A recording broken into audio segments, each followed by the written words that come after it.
General Partnerships and Capacity Development at IITA. Please welcome, sir. Mr. Jite Okoloko, Olajite Paul Okoloko, actually Chief Executive Officer and Managing Director of Notori Chemical Industries Limited. Mr. Jiman Anurag, Managing Director, Allied Atlantic Distilleries Limited. Ms. Atsuko Toda, Country Director, International Fund for Agricultural Development, IFAD. Of course, Pastor Shegun Adeomi, Chairman, Nigerian Cassava Growers Association. And ladies and gentlemen, for this discussion, your moderator will be Mrs. Ndidi Wuneli, MD, ACE, or is that AACE Foods, also Director of Sahel Capital Partners, Young Global Leader by the World Economic Forum, and of course, member of the Federal Republic. You're welcome. Good afternoon, ladies and gentlemen. Governor and his distinguished First Lady, it's a pleasure to moderate this very distinguished panel. Dr. Yumkela doesn't need much of an introduction in Nigeria. I would say he's one of our brothers. He's from Sierra Leone, but he was a UNIDO Director General. In 2000-2001, I met him and I saw his passion for Nigeria. He actually worked in Nigeria at that time, and we call him a Nigerian. So please welcome back Dr. Yumkela. He's extremely passionate about agriculture and has devoted his life to promoting SMEs. And I'm sure he has a lot of insights to share with us this afternoon. Excellency, Governor, all protocols observed. Indeed, I am the Saro man that likes to talk about Nigeria too much. Coming back to Ogun State brings many memories for me. First of all, as a young trade minister, very naive and ignorant coming from academia, one of the first challenges I had, I was invited to an economic forum here back in 1995, again to Ogun State. So I kind of started touching policy here in Ogun State. Second, I see His Excellency Chief Shonakan. When I joined the UN, my first 6 months, Chief Shonakan was made chairman of Vision 2020. And suddenly I said, I have an opportunity here to change my favorite country. So I came here to invite Chief Shonakan to come to Vienna. And he was having this big consultation around the country. They were in Hilton Hotel, and they went to him, gave him my card. There's this young man from Europe who says he must see you. He has a letter. So the great man said, okay, allow him to come in. He said, so what do you need from me? I said, I need to take you to Vienna, sir. Because Nigeria's 2020 vision must be anchored on industrialization, but particularly agro-led industrialization. And I got his attention. And so for sure he came to Vienna. And so it's been a 20-year journey, me coming back and forth to Nigeria. I save you the slides, no slides from me, but they will put up the website where we've done a book with some Nigerian authors, international authors, almost 20 of us, on agribusiness for Africa's prosperity. We talk about 7 pillars, and all of that has been covered over the last 2 days, but I'll just list them quickly, and I'll focus on only 2.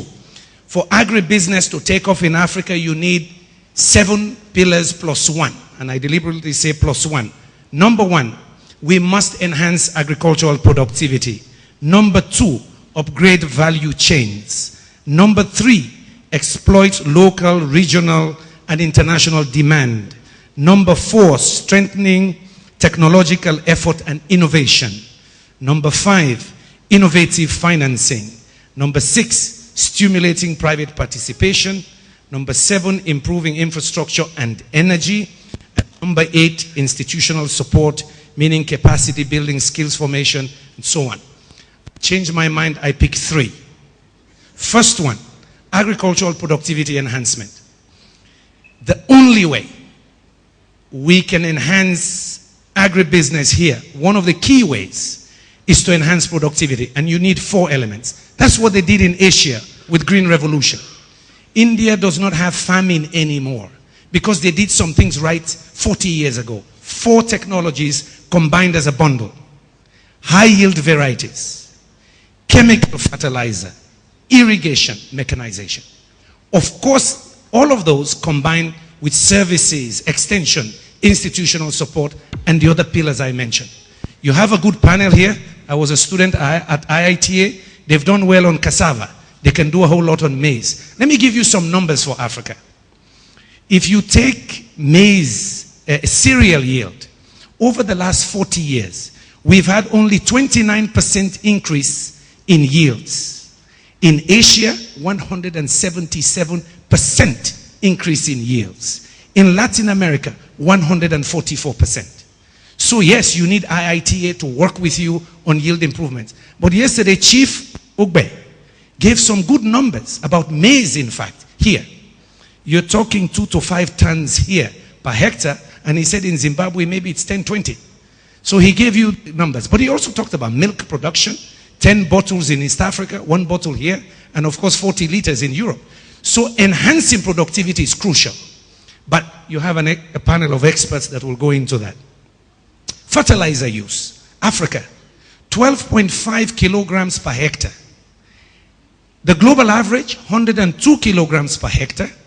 Latin America, 89.6. South Asia, 106.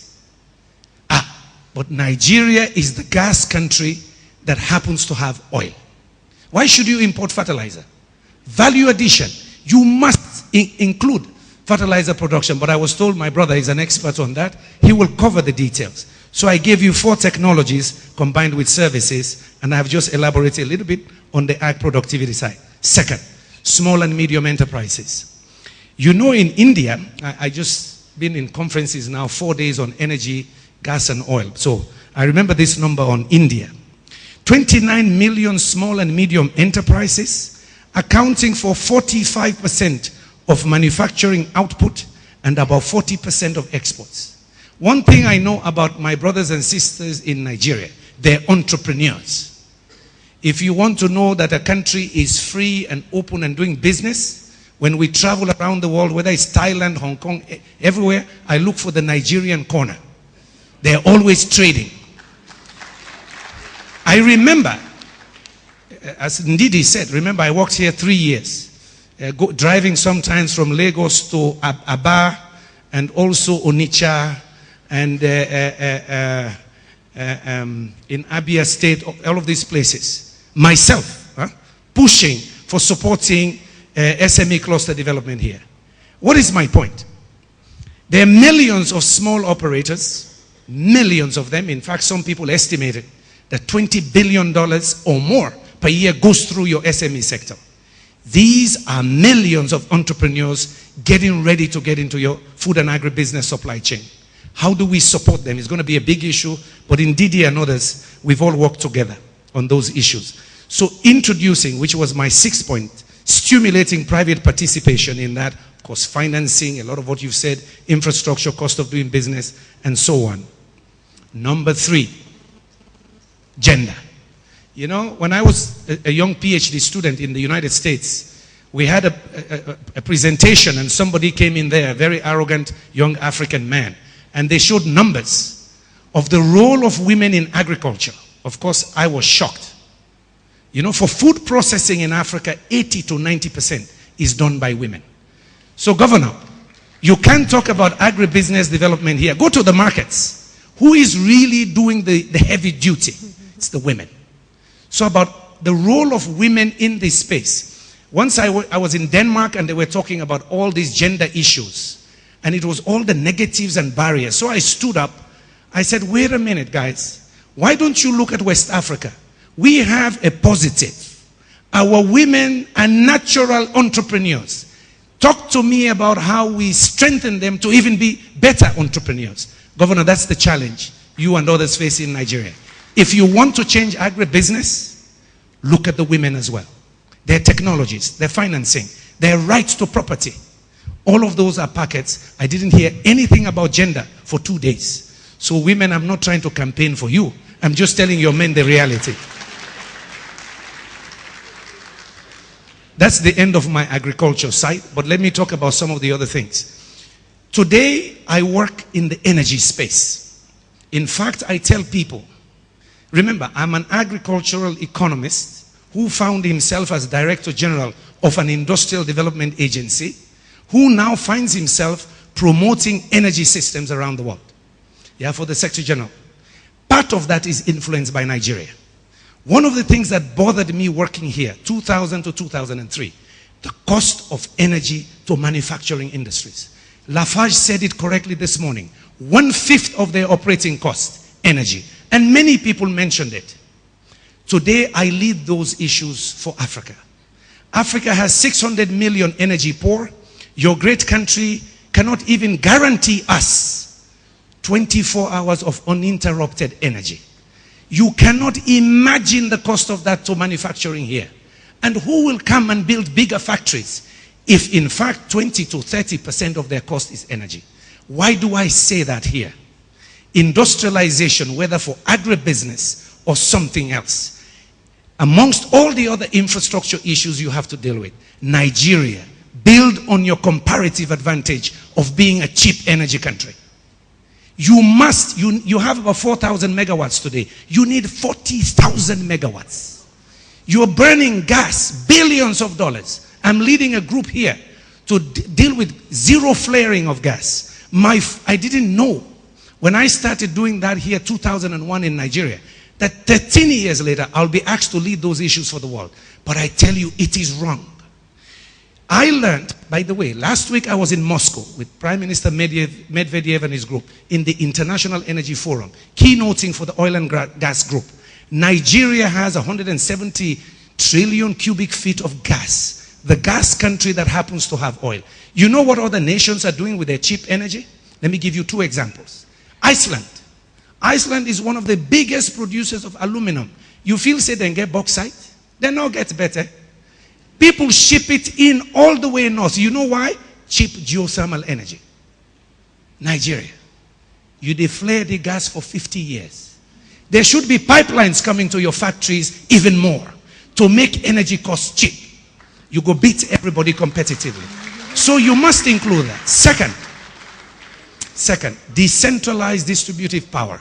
Do you know globally 4.3 million premature deaths every year due to household air pollution? That charcoal, firewood we use here, it kill we Pikinde and women. In Africa, 800,000 deaths. 4.3 million is double HIV, AIDS, malaria, and tuberculosis combined. Guess what? You're cutting all the trees down. So very soon, you'll have water problems. Very soon, this agribusiness base you think you have, it not go exist. You should check. I have seen some of the studies on charcoal use in your own country. It's killing people, but it should not happen. So my job now is to promote energy access, universal access to energy, energy efficiency, all those new building projects, they must be energy efficient. Do you know that for SMEs, the cost is sometimes 40% of their production costs? One of the things that bothered me also, when I go to Aba, you know, I used to walk through the slums.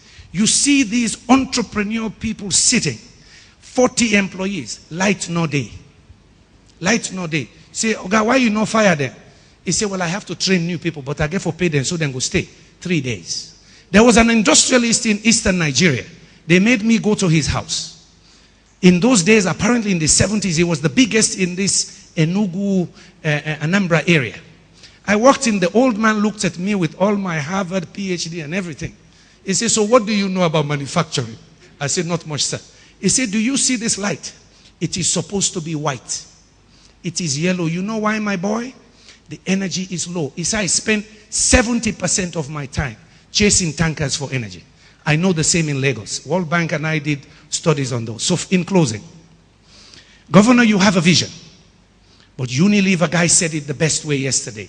The problem in Africa is not about plans and visions. It is the consistency, dedication of implementation. He said execution, execution, execution. But the other one is political risk. The finance guys talked about it a little bit. People are worried. If you're going to invest in a housing estate, agribusiness, you know one way governor come on, another governor come, he change policy. The loan was taken for 20 years. Governor don't come on, another one come, he change policy. I can't run back to the bank.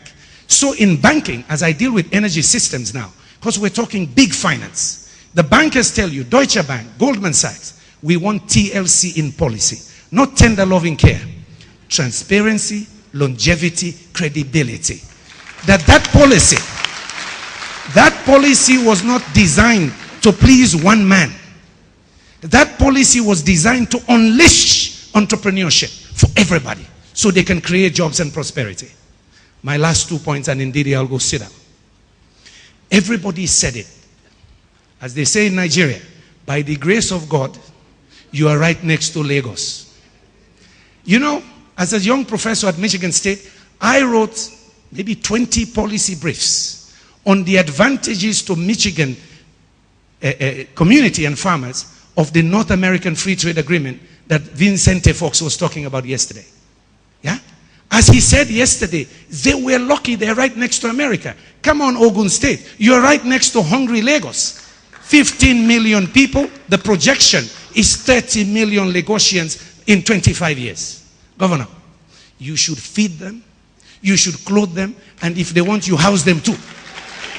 So, Governor, my hope is you and the governor of Lagos invite me because I'm talking about strategic alliance. Help your brother understand that, look, this is not about Ogun State. It's the two of us. We should have railway lines taking those products from Lagos port here within 24 hours. Sometimes when I was working here, the container, they sit for port for 1 week. Your competitor in Malaysia, he don't import, he don't produce, he ship them back to Nigeria. You still wait for clear. So you need transit lines. The highway coming here. When I was a student at IITA, the highway here was 4 lane. Governor, it will be 6 lane. Each time those trucks wait along that way, is productivity lost. You can't compete with Malaysia. They will buy your cocoa, make chocolate, sell them back to you. And my last story. Indomie. Doyin and others in Lagos Business School taught me this when I was working here back in 2000. They say when Indomie came here, Nigerians say, nobody know they make Nigerian man live Eba. Na lie. Indomie came here. They knew that your population was urbanizing. They knew that the youth wanted something different. Then they mint money every day. But the part of the story is the following. I didn't know. My child liked Indomie a lot. My daughter. Guess what? She's going to be married to a Yoruba man very soon. Thank you, Dr. Yumkela. I told you he was one of us, right? Please give him another round of applause. I think he shared some very, very useful insights with us this afternoon about the importance of productivity, innovation, the pivotal role that power and energy plays, the roles of SMEs, and of course, the importance of women in agriculture. And I know the First Lady has been leading a lot of efforts to support women in agriculture in Ogun State. So she was smiling when you were speaking because you were speaking her language. You've really laid a fantastic foundation, and we value your passion. And we know we're watching this space because greater things will come out of this man. Please give him another round of applause. So we have a distinguished panel which have been carefully selected. And I'm going to take the questions along the value chain. And when you think about the agricultural value chain, you have to start with research. And IITA has been a pioneer in research for the last 50 years. They've developed phenomenal breeds of different products, great ideas around how to grow and increase yields. But the biggest challenge is how that research trickles down into society. Because here IITA is sitting in Ibadan, and yet we have some of the lowest yields in the world in Nigeria. What is limiting this great work from trickling to the lives of smallholder farmers, and what is limiting adoption? Thank you very much, Your Excellency, the Governor, First Lady, all protocol observed. Very challenging question, very, very challenging, and it's true. You are absolutely correct. For the past 45 years, research institutes in Nigeria in partnership with IITA have been developing all kind of wonderful technologies that easily take the current yields that our small farmers have in Nigeria, and I would say on all crops. They easily triple them, quadruple them. In some cases, we can increase yields tenfold. But you're exactly right. Most of our small-scale farmers are not implementing those technologies right now. And there are a lot of challenges, and I don't want to list all of them. That would be so boring, we would all go to sleep very fast. But the future is bright. And especially when I got here and I read the pamphlet that we were all given, the plan that I have seen here in Ogun State for agriculture is absolutely fantastic. And I want to congratulate Ogun State for that. I think your Ministry of Agriculture must be working very hard. They have a very clear vision. And as we've heard from so many speakers already, execution and implementation is the key. And for small-scale farmers and for farmers all over the world, that is what it is all about. It is knowledge put into practice. And the struggle is that even today, many of our farmers, they have the knowledge. They know exactly what they need to get these high yields. But they're struggling because of other obstacles. Credit would be one. Another one would be access to these inputs that we've already heard about. We need to have fertilizer. We need to have the seeds of the best varieties. Even though the research institutes have developed them, if they're not available, then it's not going to help. So what is being done?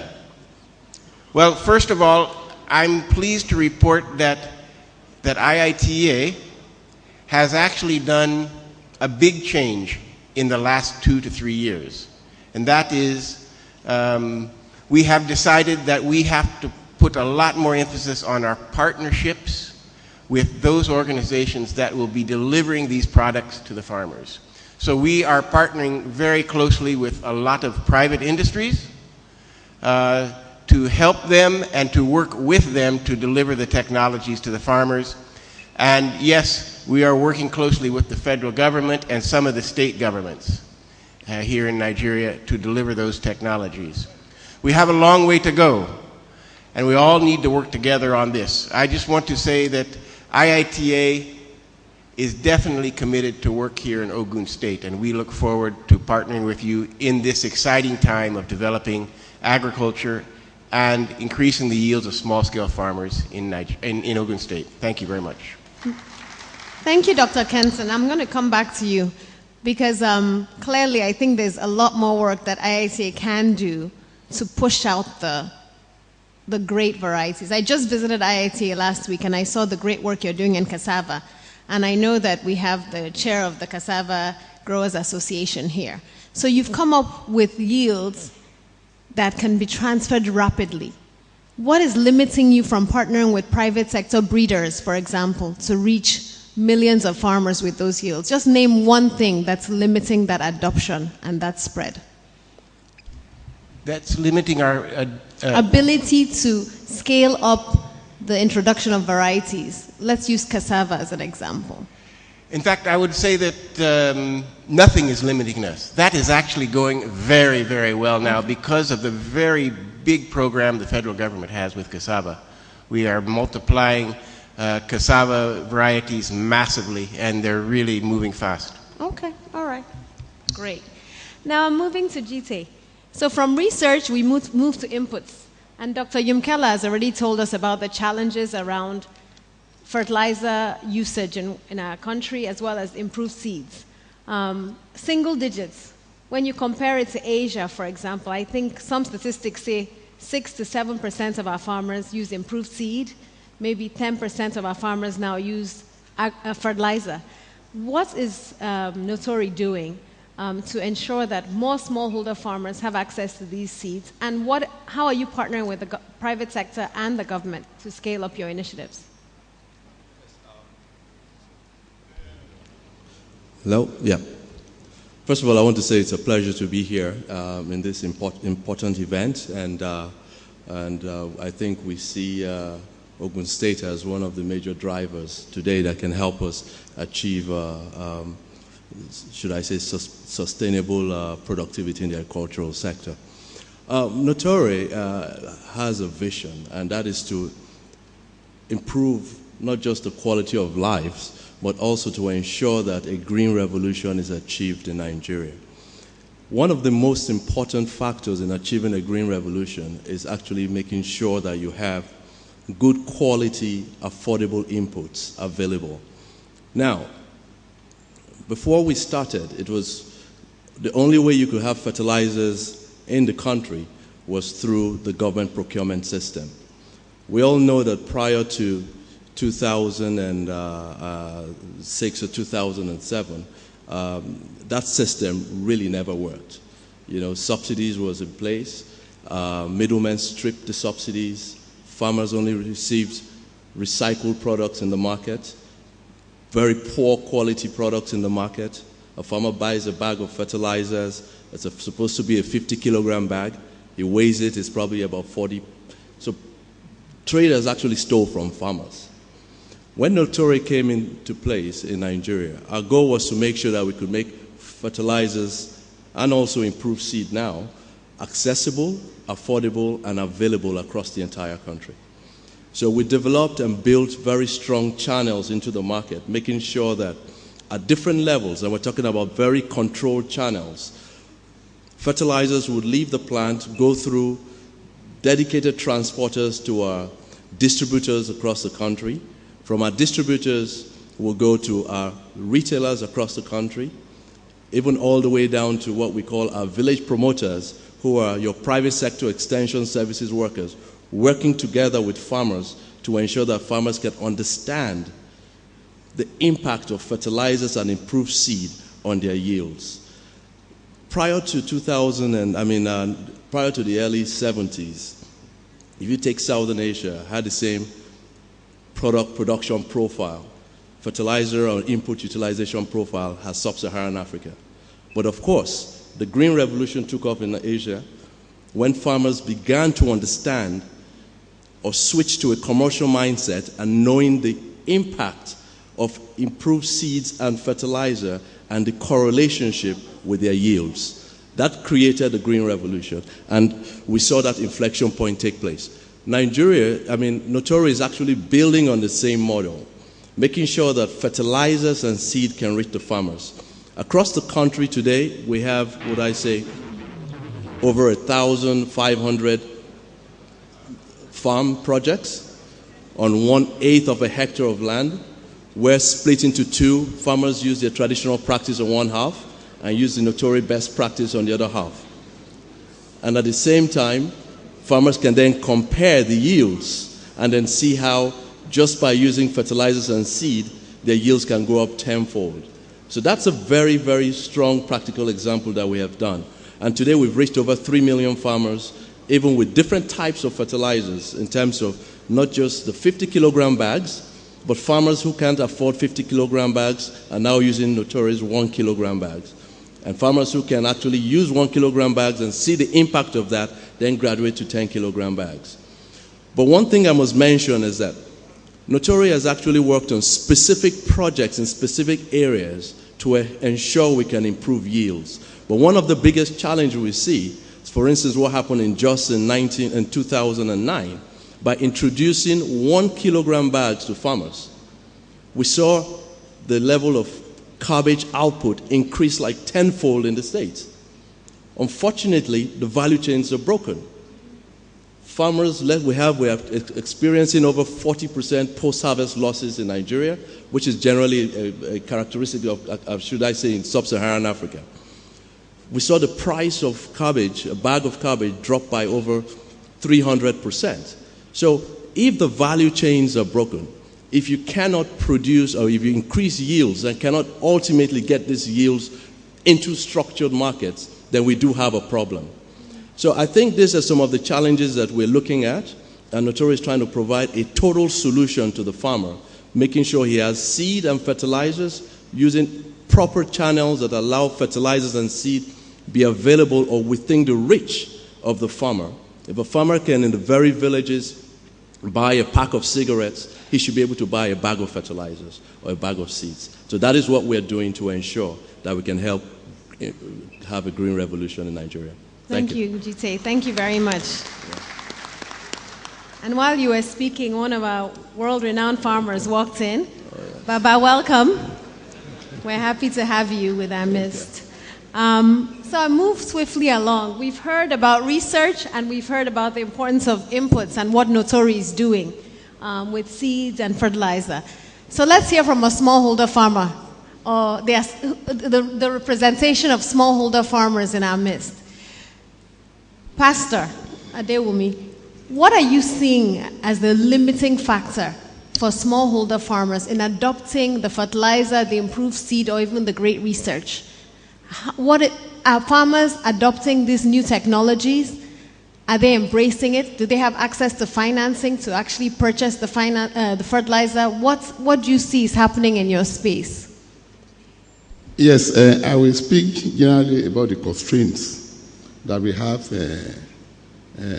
from translating this dream of the government.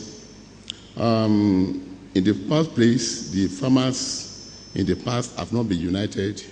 From the time of our father, former President Olusegun Obasanjo, who is happily with us, he passionately promoted this cassava. And I happened to be the head of the technical crew at that time. So, but because the off-takers of the cassava flour were not prepared to take it, they went round, until on the long run, they said, okay, they gave us 500 million naira, and that sealed the mouth of everything. But what actually happened is that we were unable to grow enough cassava to meet the need. So he actually made us to go to the minister Adamu then, and we set up July date. But we were not able to get enough cassava. So, and in order for those people to show that they are being loyal, they just gave us 400 million, and that's still it. But right now, the situation has changed. From cassava to the primary production to manufacturing, to processing, we have the groups that failed the manufacturing sector. So the manufacturing sector, when you even come to them, to talk to them, they have the hangover of the failure they have had. So they are not taking advantage of the present setting. Two, the processors themselves, they used to have a cartel of people within their system, the purchasing department. The purchasing department does not want the situation to change because they are getting advantage from going into the field to buy. So if you come to the factory to introduce a better system to them, the purchasing department will frustrate you. So we also have the policy that changes from time to time, which we have spoken about. But you see, I would rather think of the solution that is readily available now.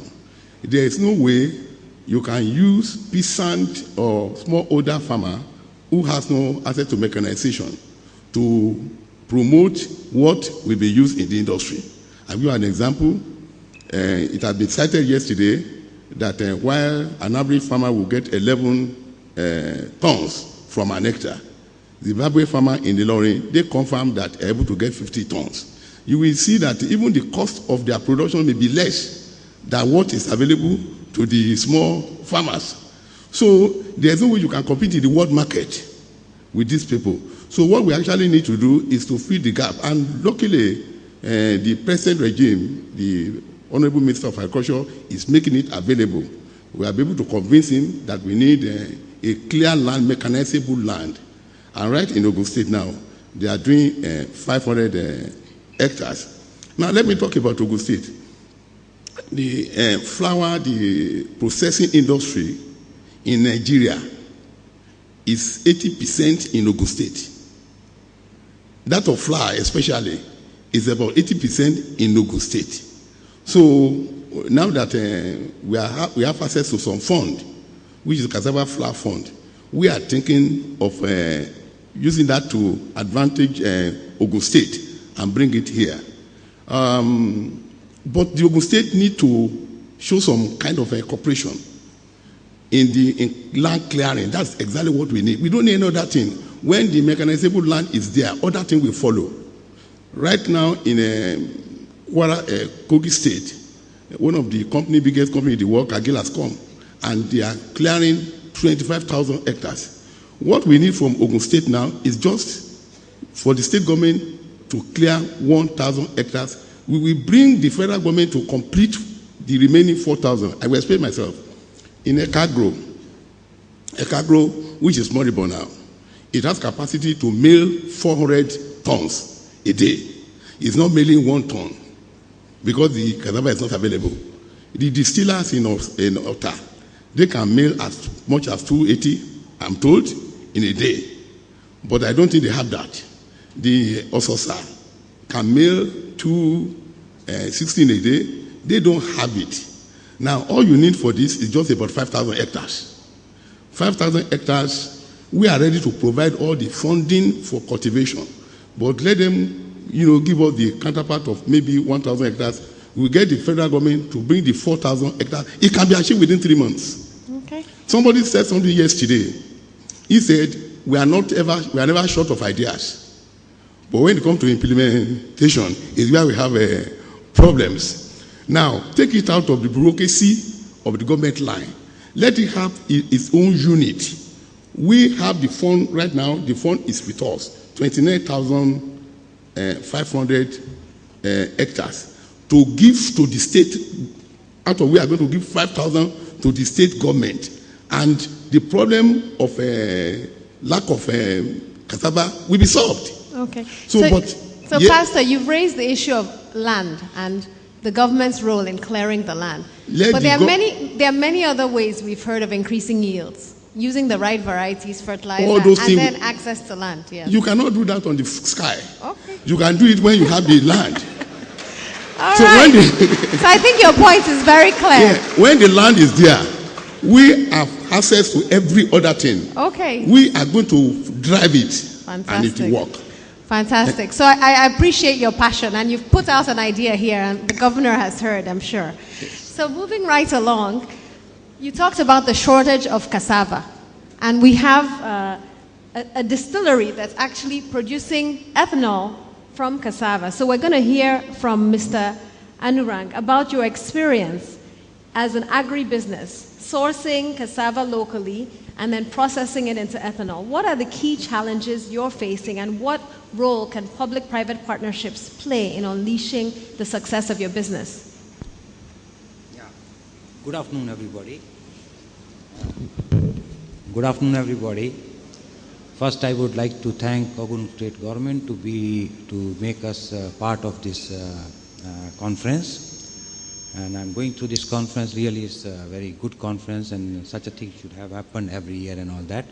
It's a good steps from the Ogun State Government. We, as an Allied Atlantic distillery, we started our project. Actually, we started thinking of this project somewhere in 2000. We saw the world market, and world market, when we saw that a lot of ethanol started going into the fuel ethanol side. And Nigeria, till last year, even was importing all its ethanol from other countries. There was not a single drop being produced in Nigeria of the ethanol. Then we saw that, yes, a lot of ethanol is going towards the fuel ethanol and all that. Naturally, there is going to be a lot of scarcity of the ethanol for the portable purposes, and the prices will start going up, and then there will be challenges for the industry, because we are basically an alcohol beverages company. So we thought of going into the backward integration, and we started this activity right from, say, 2005, when we brought our own agriculture team. We have at present close to 40 extension officers working in the field, at which our growers knows very well that we are all over the Ogun State. And from then we started working on this one. So we started facing a lot of challenges during the thing. Yes, first of all, I would like to say Ogun State. I am in this country close to 13 years, more than 13 years. And Ogun State, I have seen a lot of improvement. And Ogun State, a lot of road development has taken place. If you go to 2002, 2003, from Sango, even from Lagos to Abeokuta used to take a lot of time. But now, today I traveled from Lagos to this thing, it took almost only 1 hour, 30 minutes. So previously it used to take close to 3 hours and all that. So that way I thank Ogun State government for slowly improving the structures of Ogun State. The second thing I have found in the Ogun State is a real lifeline for the industry. The real lifeline for the industry is the power. And in Nigeria, the power availability is a major issue. And we found that, because although we had studied various states for setting up our distillery, because there are so many places where the cassava is amply available. But when we looked at the Ogun State, we found that this is the state which is having a lot of agricultural products available, a lot of agricultural land available, and on top of it, it has a gas pipeline running through it. And that gas pipeline becomes a real lifeline for the industry, because once you have your own power, now today we have our own power house, we are producing our own electricity, we are producing our own steam at a very cheaper rates. And that becomes a real lifeline for this thing. So setting up the distillery in Ogun State, yes, we took a right decision for starting it up. But when we started our distillery, we started our trial production somewhere last year. The first challenges we found was the prices went up drastically high. So we found that there is no pricing mechanism in this country for the agricultural produce. In 2000, I will give you an example, in 2012, the prices crashed down to 4,000 to 3,000 naira per ton. And which was not good for the farmers, because it was not even, farmers were not ready to even uproot the cassava because it was not good for the farmers. Even their cost of uprooting was more than what they were supposed to get it. So all of the crop remained in that one. Last year we found that the prices went up because of so many scarcities in the market. Prices went up to 23,000 naira per ton from 4,000 naira, which became a very difficult for the industry to work. Because now industry cannot, now farmers will be very happy to take out the product, but industry will be it will be very difficult for the industry to cope up with that much of the price. So this is on the pricing mechanism. Definitely I would like the governments, like the other countries, they have for agri products, there will be a benchmarking for the agri product, so that it's a win-win situation for the industry as well as for the farmers. Farmers don't lose, industries don't lose on that. The second challenge is, which we have found, is the culture here. As rightly everybody is saying, the culture here is that farmers do not want to use fertilizers and insecticides.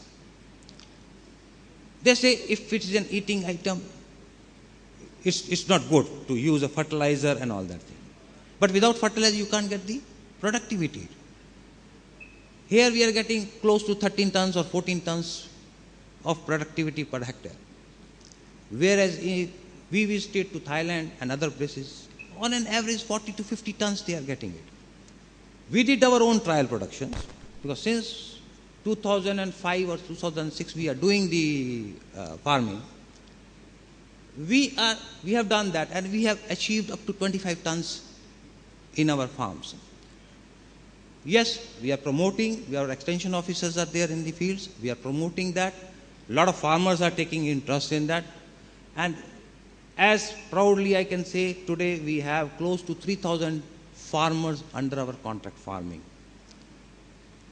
And almost 10,000 acres of land, it is under our contract farming at various places. So farmers are reciprocating, but they are not getting the supports which they needed from the government. Industry cannot give a full support. Yes, industry did a full support once. We did 2007. We supplied some fertilizers to the farmers. We supplied some insecticide machines, insecticide to the farmers, on the basis that they will, once they start producing and start giving us the thing. it will come back to us. But naturally, because of financial conditions and other things, it did not come back to us.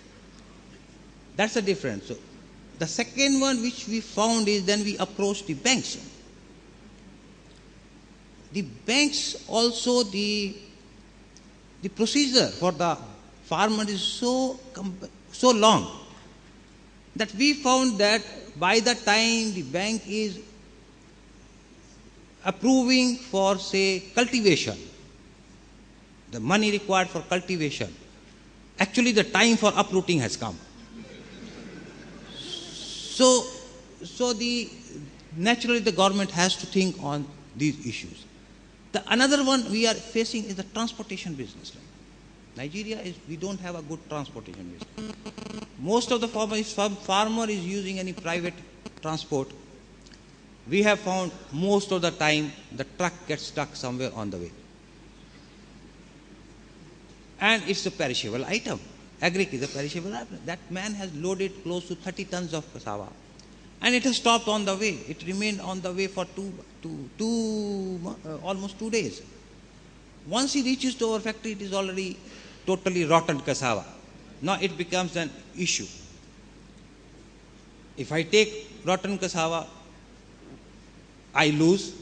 If I don't take rotten cassava, where that farmer will go with 30 tons, because there is no bulk market in Nigeria at present. There is no such market in that place. So we have to compromise in between if I need the farmer. So naturally this is another challenges we are facing during the thing. Road networks, transportation, okay. Then another challenge is we have seen, okay, IITA is developing, we are working with the IITAs closely. They have developed so many seeds and all that. But distribution becomes an issue. They have developed, but it doesn't reach to the farmers. So we must find out a way so that it actually reaches to the farmers. So these are the small challenges which we are facing. So I just wanted to highlight all these things. I want Ogun State government to please look into these challenges. Thank you. Thank you very much for sharing very practical experiences, Mr. Anurag. I think that you reiterated Jite's point about the broken value chain. And when the value chain is broken, no one benefits. So thank you for highlighting all of those critical issues. Last but not the least, we have Asuko. And you have a fantastic vantage point. With IFAD, you've seen the country in its entirety, and you work with smallholder farmers, especially women, across Nigeria. What are some key best practices you've seen to address all of the challenges that both Mr. Anurag and Pastor have raised that are limiting smallholder farmers from really achieving their highest potential? Thank you very much, Ndidi. Actually, as the International Fund for Agricultural Development, we work in different parts of the country. And the secret of success that we've seen is that really implementation differs between states. The states that are successful are the ones that there is a political will, there's commitment, there's planning, and as Dr. Yunkela said, it's all about execution, execution, execution. And that's why we think that this investor forum, Your Excellency, is so important, because it highlights the commitment of the people of Ogun. It highlights the commitment of the state government. So I think the political commitment is very much shown, and it really is a key to success of all our projects. And it's for IFAD, it's not just about talking, but we'd like to also highlight that we'd like to talk about investing. And we plan to invest 2 billion naira in Ogun State in the next 5 years for smallholder farmers and women. So, Baba Obasanjo, it won't be for renowned farmers and the world's most famous farmer. However, we will be working with the smallholder farmers in Ogun State, and it will be around the following best practices, highlighted by the members here. Farmers' organizations. Training through farmers' organization is so important. If you can find one lead farmer, he will train 10 other farmers. So it's really about starting with the farmers' organizations. Linking research to extension. In this country, in Ogun State, you have an ADB system. The ADP tends to be severely underfunded, but we need to link research to extension. Number 3, access to finance. At the federal level, we talk about NIRSAL, but NIRSAL is not going to help smallholder farmers. It's microfinance. It's the microfinance banks, the financial NGOs, and the financial cooperatives. And I also saw somewhere the MD of the Bank of Agriculture.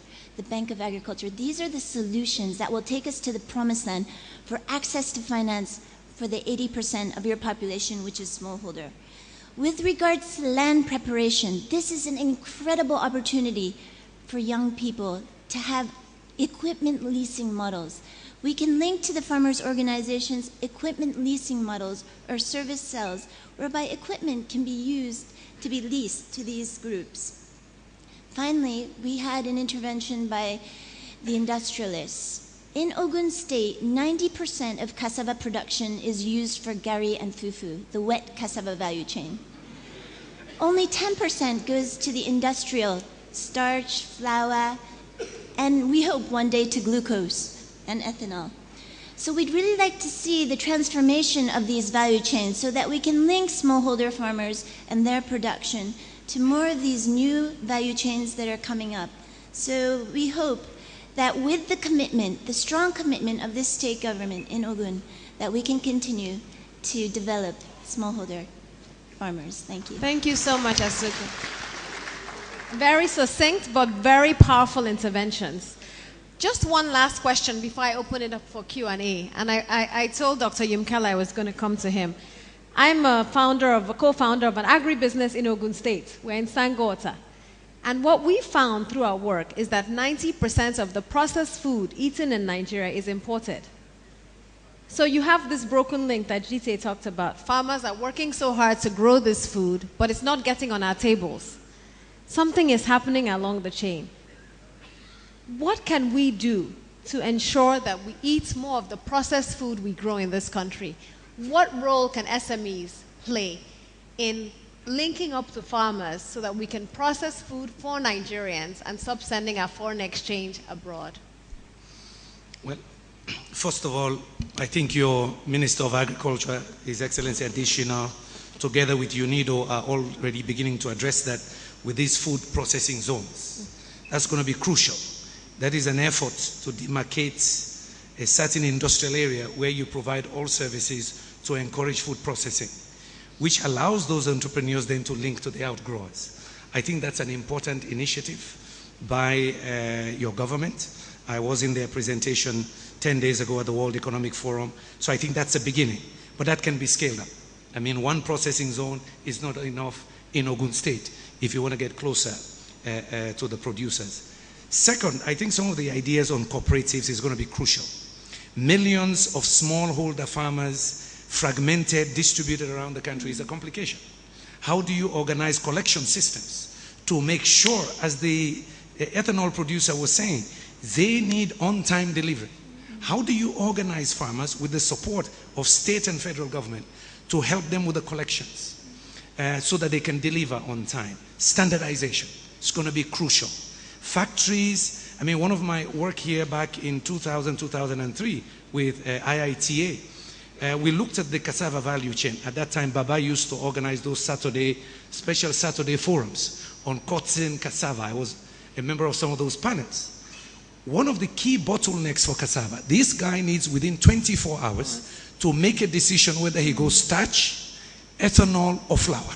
24 hours. Otherwise, the cassava changes. Flash dryer was an important bottleneck in that value chain. So along the value chain and supply chain, we need to look at what are the barriers and bottlenecks. How can government policy, government intervention remove those barriers? In fact, that is my key message. Government being the facilitator of barrier removal. Food processing is complicated. Another point I'll make is sanitation and hygiene. Again, I emphasize 30 million Nigerians in Lagos by 2030 or 35 or 2040. You want to make sure that the food getting into that value chain or that supply system has the right standards and the hygiene. Otherwise, you're going to run into problems again with contamination and all kinds of problems. So Government as a facilitator in removing these barriers and regulating markets better will help the food industry here. Fantastic. Thank you so much. So it's now time for question and answers. Please write down your questions and pass them to the ushers. And if you've already done so, we'll take them one after the other. Direct your questions to particular members of the panel. The first question states, how will IFAD assist in establishing packaging centers for women at farm sites? And I think that's directed at you, Atuka. Thank you, Ndidi. Actually, thank you very much for this question. As part of the 2 billion naira fund that we would like for Ogun State, an important part of it is market infrastructure.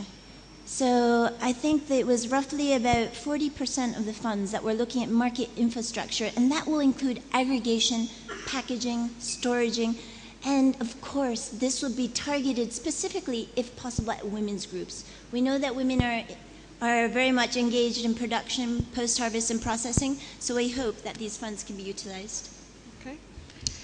Second question, sustainable energy requires capital, and this is a challenge for SMEs and the low-income earners. What strategies can be employed to bridge the gap? I think this is directed at you, Dr. Yumkela, unless someone else on the panel is an energy expert. Anyone else? Yesterday, Father Zamoja talked about decentralized distributive production centers. In the middle of all of those, you need an energy source. And so here we strongly advocate even the use of biomass. What Father Jamoja is doing in Benin, I mean, he knows we have taken people there. We were trying to replicate that here in Nigeria. So, and it's a model that is similar to China. In the village enterprise model in China, and there were millions of them across China, each of them had an energy source. Whether it's a small stream trying to generate power, or they were using the waste to generate power. Of course, that kind of decentralized model has its own challenges on financing. We're trying to address now that under Sustainable Energy for All to see how we develop a project development facility. There are many social entrepreneurs, including in Nigeria, who are beginning now to become energy entrepreneurs. These are not the big 1 megawatt, 10 megawatt groups. These are small entities that are looking at 1 megawatt community energy service. That's going to be crucial. I know IFAD started distributing solar power to communities as part of their projects in the north. That again, I think, Governor, is going to be an important part, particularly for the women. It is the women who process that gari. The men may do a little bit of heavy lifting, but the women do the frying. So how do you support that with energy systems generated in the community? There are many models in India for bioenergy systems. From using agricultural waste. But again, that requires some degree of financing going forward. Thank you very much. Okay, and our third question for Pastor Adewumi, what are the key programs of the Cassava Grower Association, apart from land clearing, that supports small growers? Thank you. We have a very solid program. For instance, we have a program for the youth. The situation is this. We intend to give 10 hectares to every identified youth. That we are thinking at the production rate of 30 tons per hectare. You will have 300 hectares. And then, like in Ogun State, if we have 5,000 hectares, you know what that translates to. And the cost of production will come down because it will be a mechanized system. The clearing is all we need. Financing is our business. This is how we want to do it. We are forming a tripartite program between the processor, who are the off-takers, and the bank and the farmers. The farmers produce, then the supply to the processor, and the bank finances. Now, when payment is to be made, it's not made to the farmer. It's made directly to the bank. So the profit of the farmer is worked out and paid to him. In Cassava Gra, we have made arrangement that every such youth, we will finance them by giving them allowance of between 10 to 15,000 naira monthly, the total of which we are going to deduct from the proceed of their product. So it's such, and it has started.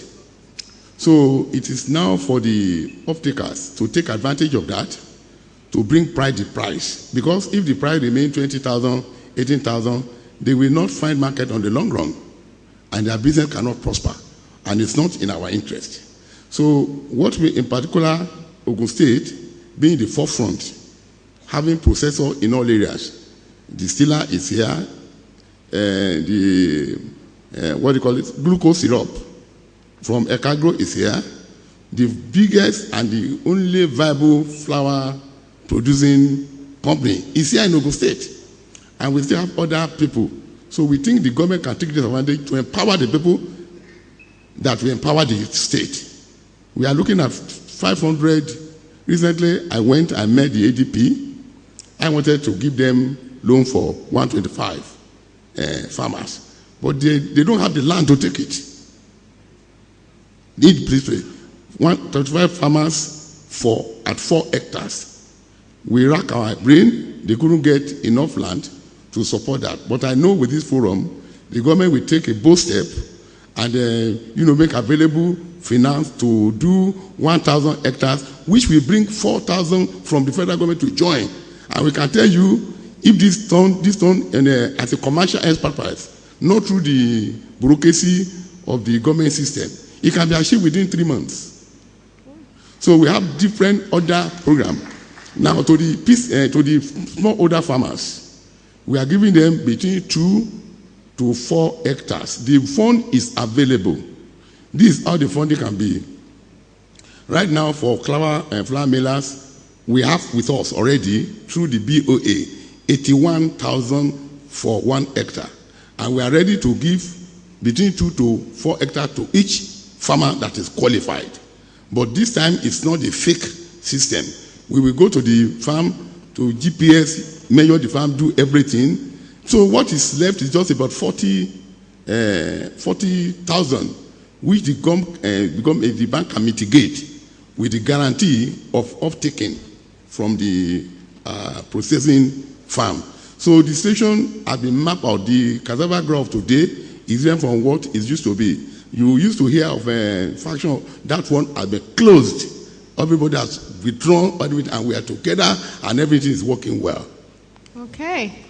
I appreciate your passion. Everybody who is a cassava farmer is going to be lining up to hear more about how they can take advantage of the funds. Yes. Fantastic. Thank you. And I think this is one of our last questions for Notori. How many distributors and retailers does Notori have in Ogun State? Well, the way Notori is structured, we have about 90 distributors nationwide. And we don't have specific distributors now per state. We have per series of states. In this area, and we're now moving closer towards what we now want to call our super dealership structure, because we believe that in terms of actually distributing fertilizers efficiently and effectively, we want to consolidate our super dealership structure to have no more than about 6 for the entire country, so they can have the capacity, to actually hold stock, especially during the off seasons, which is a big challenge that we're having, and then improve and grow our retail network to be much wider and deeper into the market. For this area, I think we have 1 dealer right now, but I think our ultimate goal, especially because of the importance of Ogun State, especially in the agricultural sphere, is to maybe actually have the super dealer for this state region, to probably actually be based here. Because Ogun State clearly is one of the states that is actually showing very strong signs in actually moving the agricultural policy far ahead. But what you would see in the next 2 to 3 years is you will see a retail network, that will be literally everywhere, close to the farmlands, not only carrying fertilizers, but also carrying seed. There's 2 seeds we're concentrating on right now is rice and maize. So that's basically the structure. So we'll continue to deepen our retail network to achieve the objectives of creating fertilizers availability across the state. Thank you so much. So I believe we're unfortunately out of time. We have some more questions which we cannot take at this time. So just to round up, I'd like to thank our distinguished speaker, Dr. Yumkela, and this very distinguished group of panelists. My favorite African quote, an African proverb states, if you want to go fast, go alone. If you want to go far, go with others. And I think Ogun State has committed to going with others. The private sector, civil society, international development agencies, research institutions, of course, the farmers themselves. Collectively, I think we can transform agribusiness in Ogun State and in Nigeria. Thank you very much.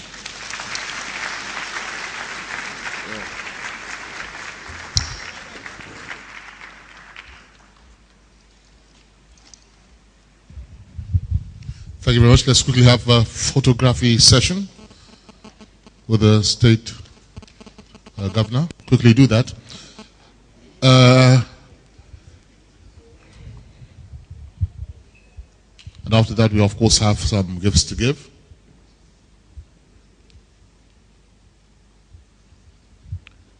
Could I please ask members of the audience not to leave their seats? Stay within here. We just have one more plenary to go. And we seem to have left, what we did is, I think we left the best for last. If you're looking for investors, what we have coming up for you right now are the investors who will back your product. And you want to hear what they want to talk about. Most of our panelists, the moderator, are of course captains of the banking industry. Banks which are specifically designated to assist people with projects in agriculture and urban development. That is the final plenary for the evening. So please remain seated while we quickly get our set prepared and invite our panel. That will be for